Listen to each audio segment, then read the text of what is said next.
லைஃப்பில் நிறைய டைமில் வந்து நான் வந்து இந்த நேரத்துக்கு நான் இங்கே இருந்திருக்க வேண்டியவங்க கிடையாது தெரியுமா, நான் இங்கே இருந்திருக்க வேண்டியது கிடையாது, நான் இங்கேயே இருந்திருக்கணும், இந்நேரம் வந்து நான் அது பண்ணியிருக்கணும், எனக்கு மட்டும் அது செட் ஆகிருந்துச்சு அப்படின்னா, இந்த விஷயம் செட் ஆகிருந்துச்சுன்னா நான் இப்படி பண்ணி அங்கே போயிருப்பேன் அப்படின்னு வந்து நம்ம நிறைய வந்து யோசிச்சிருப்போம், புலம்பியிருப்போம்.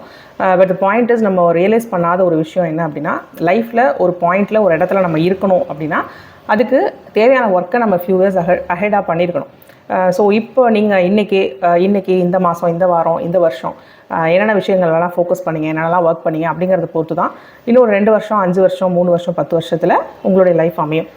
ஸோ நீங்கள் இப்போ பண்ணுற ஒர்க், இப்போ எதில் நீங்கள் ஃபோக்கஸ் பண்ணுறீங்க, எதில் நீங்கள் எவ்வளோ இம்பார்ட்டன்ஸ் கொடுக்குறீங்க, எப்படி வந்து ஒரு இன்ட்ரெஸ்ட்டோட பேஷனேட்டாக ஒர்க் பண்ணுறீங்க, டெடிக்கேட்டடாக ஒர்க் பண்ணுறீங்க அப்படிங்கிறத பொறுத்து தான் அந்த விஷயத்தில் உங்களுடைய வெற்றியோ, ஒரு அச்சீவ் பண்ணணும்னு நினைக்கிறதோ, ஒரு இடத்த அடையணும்னு நினைக்கிறதோ 2 வருஷம், 3 வருஷம், 5 வருஷம் டைம் லைனில் நடக்கும். அப்போது இப்போ நம்ம எதுவுமே பண்ணாமல் 5 வருஷம் கழித்து நான் அங்கே இருந்திருக்கணும் தெரியுமா அப்படின்னு பேசுகிறதுல எந்த அர்த்தமும் கிடையாது. ஸோ இன்னொரு 5 வருஷத்தில், 3 வருஷத்தில் எங்கேயாவது ஒரு இடத்துல இருக்கணும்னு நினைக்கிறீங்க, ஒரு விஷயத்த பண்ணியிருக்கணும்னு நினைக்கிறீங்க, ஒரு புக்கு எழுதியிருக்கணும், ஒரு விஷயம் பண்ணியிருக்கணும், சாதிச்சிருக்கணும், இந்த பொசிஷனுக்கு போயிருக்கணும்னு நினைக்கிறீங்கன்னா அதுக்கு தேவையான ஒர்க்கை நீங்கள் இப்போ பண்ணணும். அப்போ தான் பின்னாடி புலம்பாமல் இருக்கலாம்.